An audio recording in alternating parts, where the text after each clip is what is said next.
Olá, eu quero aproveitar esse espaço e em poucos minutos passar para vocês a minha experiência quando prestei o Ministério Público do Estado de São Paulo. A minha experiência realizando essa prova, a primeira fase, uma prova objetiva. Qual o método a ser utilizado? Bom, eu utilizei um método e esse método eu vou passar para vocês como dica, como sugestão. Talvez você já tenha o seu. Vá agora analisar o meu e comparar.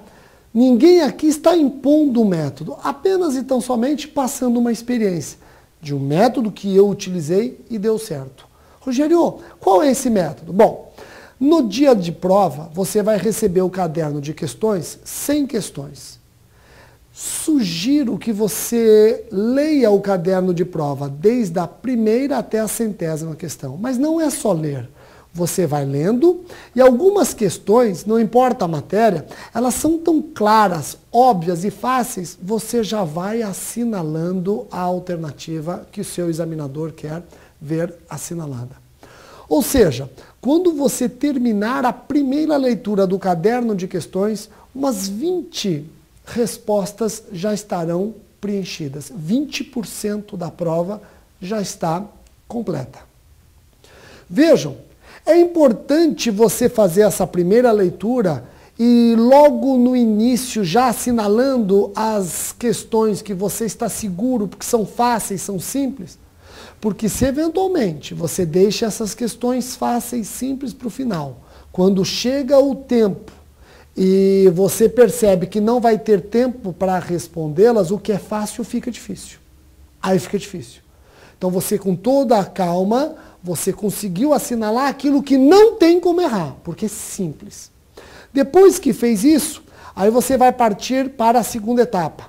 Você vai começar a resolver questões por matéria, começando pelas matérias que você tem mais segurança, mais afinidade, e deixando as matérias que você tem menos segurança, mais dificuldade para o final. Mas você já fez uma primeira leitura, e não raras vezes uma questão ela é respondida por outra questão dentro da mesma prova. Então você tem uma análise geral. Aliás, essa análise geral é importante porque você já sabe qual matéria o examinador está sendo mais ou menos rigoroso.